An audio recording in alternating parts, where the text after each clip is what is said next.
ಮಂಡ್ಯದಲ್ಲಿ ಪರಸ್ಪರ ಏಟು ಎದುರೇಟು ಜೊತೆಗೆ ಇಬ್ಬರು ಕ್ಯಾಂಡಿಡೇಟ್ಸ್ಗಳ ವಿಚಾರವಾಗಿ ಪರ ವಿರೋಧವಾದಂತ ಚರ್ಚೆ ಇದೆಲ್ಲ ನೋಡ್ತಾ ಇರ್ತೀವಿ. ಈಗ ರಮ್ಯಾ ಅವರ ತಾಯಿ ಈ ಅಖಾಡಕ್ಕೆ ಇಳಿದಿದ್ದಾರೆ. ಅಂದ್ರೆ ರಂಜಿತಾ ಅವರು ಮಂಡ್ಯದಿಂದ ಓಡಿಸೋಕೆ ರಮ್ಯಾ ಸೋಲಿಗೆ ಅಂಬರೀಶ್ ಕಾರಣ ಅಂತೆ.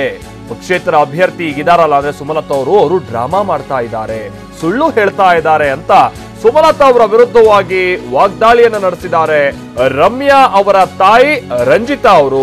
ಮಂಡ್ಯದಲ್ಲಿ ಕಾಂಗ್ರೆಸ್ ಸರ್ವನಾಶಕ್ಕೆ ಅಂಬಿ ಕುಟುಂಬ ಕಾರಣ ಅಂತ ಹೇಳ್ಬಿಟ್ಟು ರಂಜಿತಾ ಅವರು ಹೇಳ್ತಾ ಇದ್ದಾರೆ. ಅಂಬರೀಶ್ ಅವರು ಅಧಿಕಾರದಲ್ಲಿದ್ದಾಗ ಪಕ್ಷೇತರ ಅಭ್ಯರ್ಥಿ ಈಗ ಸುಮಲತಾ ಅವರು ಇದ್ದಾರಲ್ಲ, ಅವ್ರು ಎಲ್ಲಿದ್ರು? ಆಗ ಮಂಡ್ಯದ ಅಭಿವೃದ್ಧಿ ಜನರ ಋಣ ತೀರ್ಸೋದಕ್ಕೆ ಟೈಮ್ ಇರ್ಲಿಲ್ವಾ? ಅವರು ಸುಮಾ ಅಲ್ಲ, ಮುಳ್ಳು ಚುಚ್ಚಿಸಿಕೊಂಡ ಸಂದರ್ಭದಲ್ಲಿ ಅವರು ಮುಳ್ಳು ಚುಚ್ಚಿಸ್ಕೊಂಡ ಸಂದರ್ಭದಲ್ಲಿ ಗೊತ್ತಾಗುತ್ತೆ. ಅಂದ್ರೆ ಸುಮಾ ಅಂದ್ರೆ ಹೂ ಅಲ್ಲ, ಅವರೊಂದು ಮುಳ್ಳು ಚುಚ್ಚಿಸ್ಕೊಂಡ ನಂತರದಲ್ಲಿ ಗೊತ್ತಾಗುತ್ತೆ ಅಂತ ಹೇಳ್ತಾ ಇದ್ದಾರೆ. ಈ ರೀತಿಯಾಗಿ ರಂಜಿತಾ ಅವರು ವಾಗ್ದಾಳಿಯನ್ನ ನಡೆಸಿದ್ದಾರೆ ಸುಮಲತಾ ಅವರ ವಿರುದ್ಧವಾಗಿ.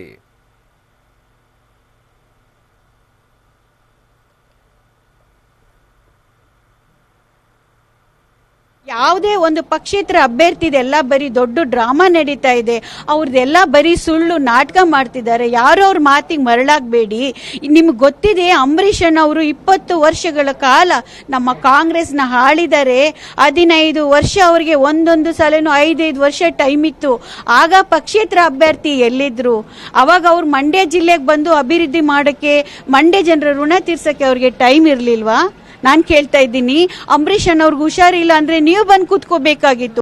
ಒಂದು ದಿನ ಮಂಡ್ಯ ಜಿಲ್ಲೆಗೆ ಬಂದು ನೀವು ಪಕ್ಷೇತರ ಅಭ್ಯರ್ಥಿ ಒಬ್ಬ ಕಾರ್ಯಕರ್ತನಾಗ್ಲಿ ಒಬ್ಬ ಲೀಡ್ರನಾಗ್ಲಿ ನೀವು ಬಂದು ನಿಮ್ಮ ಕಷ್ಟ ಏನು ಸುಖ ಏನು, ನಿಮ್ಮ ಜವಾಬ್ದಾರಿ ನನ್ನ ಮೇಲಿದೆ, ನಾನು ನಿಮ್ಮ ಒಳಿತಿಗಾಗಿ ಇದ್ದೀನಿ ಅಂತ ಯಾವತ್ತು ಬಂದು ಹೇಳಿದ್ರಿ? ನೀವು ಯಾವತ್ತು ಮಂಡ್ಯ ಜಿಲ್ಲೆಗೆ ನೀವು ಕಾಲಿಟ್ರಿ? ಯಾವತ್ತು ಯಾರ ಕಷ್ಟ ಸುಖ ವಿಚಾರಿಸಿದ್ರಿ?